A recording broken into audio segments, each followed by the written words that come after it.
So continuing on in Unit 2.5, the periodic table. Today we'll talk a little bit more about some of the things that we see on the periodic table, as we've already covered the history on the periodic table.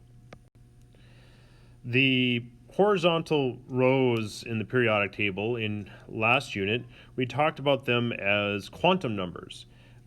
These are the periods because at the end of a sentence you put a period and sentences go from left to right. So the periods are numbered starting at the top and going down. Not all periodic tables will have this, but it is something that if you needed to, you could easily just start at the top and number it all the way down. Currently, the periodic tables have about 7 periods.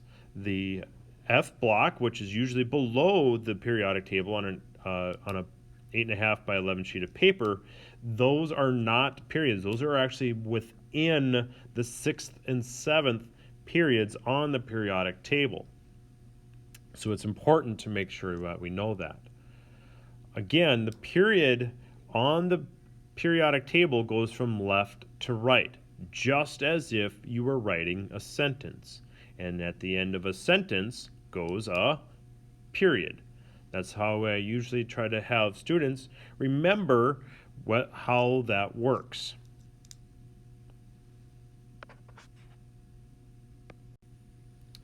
Now, groups or families are columns in the periodic table. Groups are numbered starting at the left and move to the right.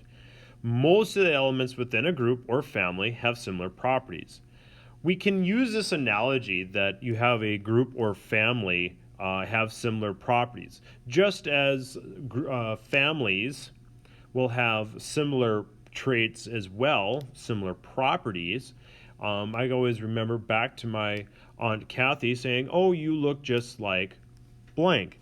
Well, that's because families, based on genetics, are going to have some similar properties. So we can use that as an analogy to remember that elements that have similar properties are in the same group. Now, theirs isn't genetics. Theirs is just the valence electrons of how many are there, and some that is based on some other, and that helps them with their location on the periodic table.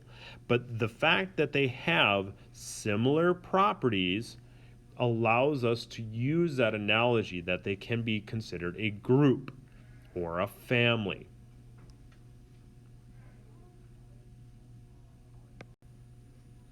Now, on the periodic table, and depending on what type of periodic table you're using, there could be one of two sets, if not both.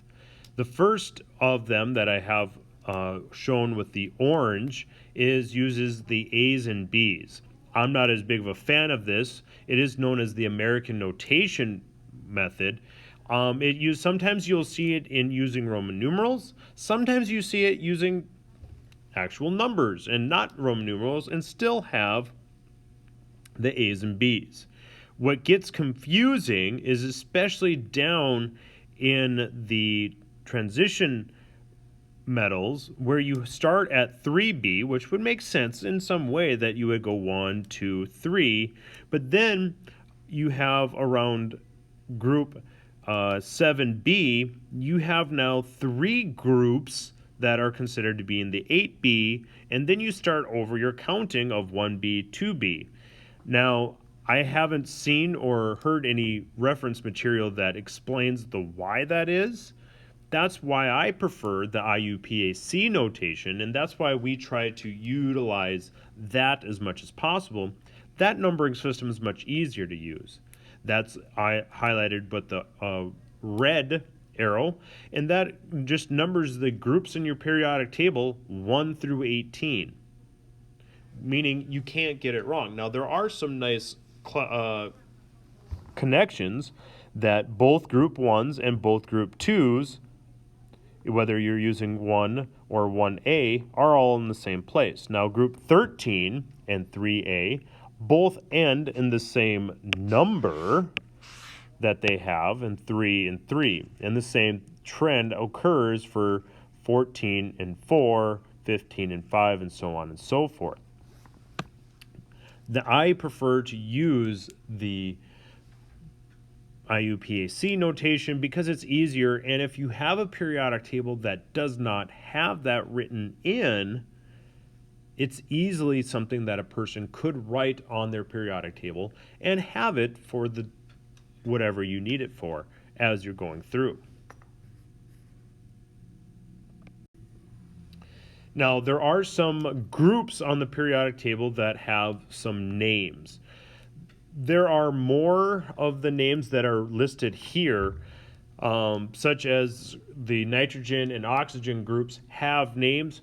I just don't know what they are off the hand. These are the most common ones. These are the ones, to me, are general enough that all students in chemistry should know because of their references, and there's some of their uses even in everyday language, such as the alkali metals. An alkali metal does have the connection to an alkali battery.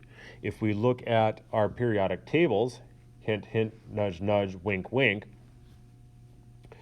that your lithium, sodium, and potassium are considered to be part of the workings of an alkali battery. These also are starting with alkali, which also can be salt deposits that we would also see. And group 1 on the periodic table makes a lot of salts. And so especially with the most common one, and that would be sodium chloride. That is an alkali salt. The alkaline earth metals, ones that we would find in the earth, are the magnesium, calcium, very commonly found in the Earth's crust, where you would find the alkaline earth metals. Now, alkaline can also be found in a lot of the aquifers that we have our water is found in, and therefore you're going to find that the alkaline earth metals need to be taken out using, well, salt water softeners. And that's why we have groups, and or you can buy softener salt that will replace the group 2 alkaline earth metals that are in our water with group 1 alkali metals in that process. Group 17 or 7A are the halogens. These are also sometimes referred to as the halides.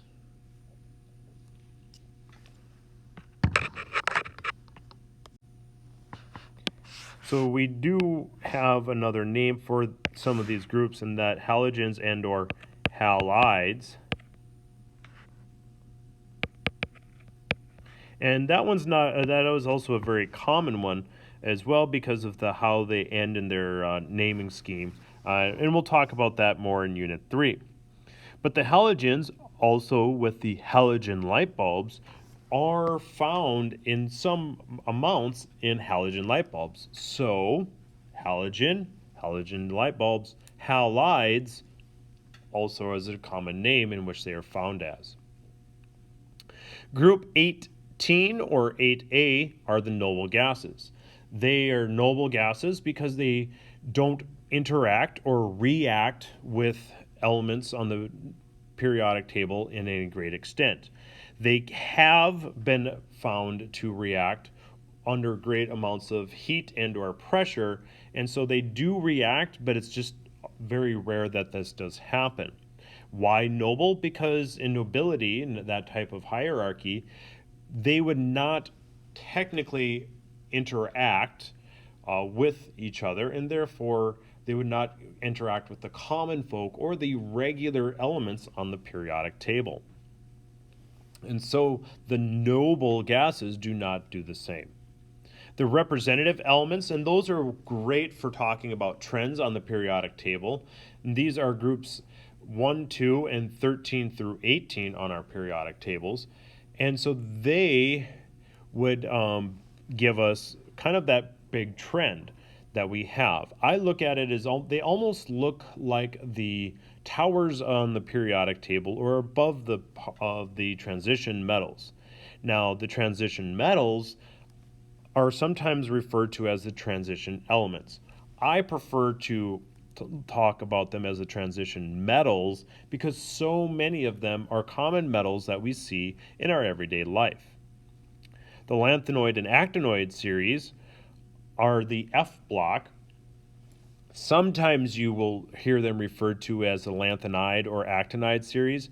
I'm not as big of a fan of that, and that is because the IDE at the end would suggest that their ionic form would be negative with the IED ending, and I don't feel like that's what it is.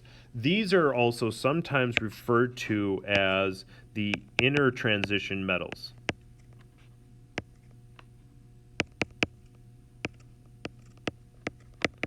So we have a little bit of differences, and some of that goes within that. They are the inner ones. A lot of these are radioactive and are also man-made. So when we look at our periodic table, we're going to see that the majority of our periodic table is metals, as based on the fact that we can see the coloring is the majority of them are metals. Now, just because it's a metal doesn't mean that it has to be a solid, because if we look at mercury, we know that that is a liquid usually, and when it's by itself. There are only actually two liquids on the periodic table, mercury and bromine. The other things that are on the periodic table are going to be our non-metals. These are things that are, well, just as we say, not metals, such as non-metals. So the majority of the periodic table is a metal. There are a group of small right here that are known as the metalloids. Sometimes the metalloid line, which we can see by this dark black line here, extends all the way down. And so some people will add polonium and acetine as metalloids as well, because the rule is if it touches the metalloid line, it goes from there. And so sometimes you find these.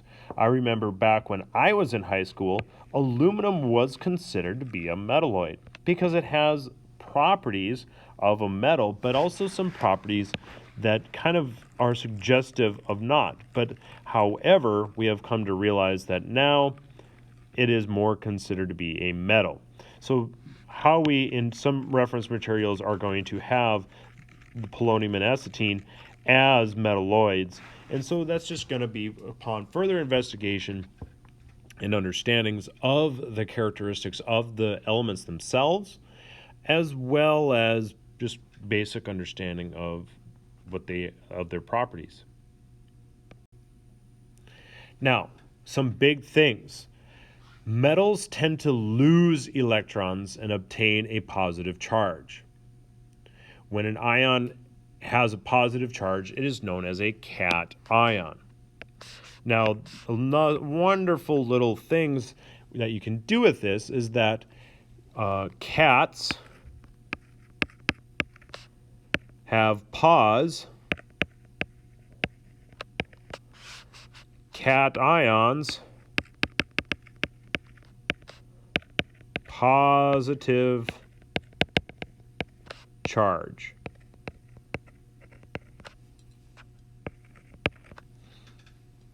Nonmetals gain electrons to form a negative charge.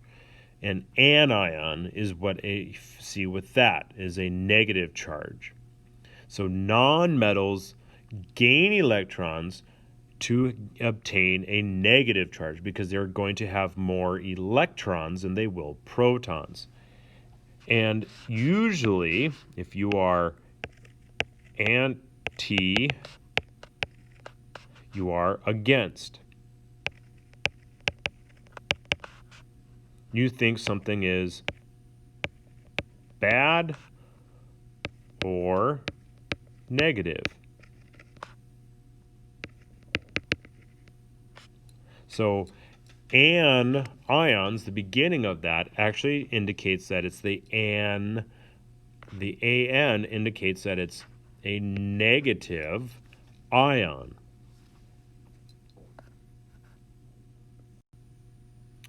Now, some periodic tables have other markings on them. Some of them are going to have some ones that all of them are going to have. Normally, all periodic tables will have at least the symbol. Many of them will also have the atomic number and the average atomic mass. Not all periodic tables actually have the name. One of the many reasons why remembering the symbol to the name is so important. It also does help as one of the largest things on the periodic table, written on the periodic table, is actually the element symbol, allowing us to find elements on the periodic table for either their atomic number or their average atomic mass. Other markings that can be found on the periodic table can be the electrons in each energy level, as written on here. Now, the periodic table that we use has some other markings on it, and that is the plus or minus, which is the oxidation state or the charge in which they which form the ions they form. So not all periodic tables are going to have the charges that they form or oxidation states. Some of them are going to have the electrons that for each energy level. Being is that you would have the 1, 2, and then the third period with that, and so they would have very long of them.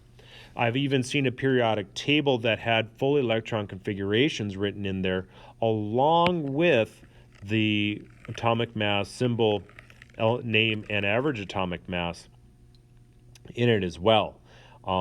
That was quite the periodic table, and it was very crowded and did not copy very well because of the elements electron configurations weren't able to be found as easily. So some periodic tables have more information than others. I use the one that we use for class is the one that I feel has at least enough information that you need to be successful the majority of the time in the class. Even though at the beginning you might use some of that information more, but as you get better and used to the chemistry, you'll usually use it even less.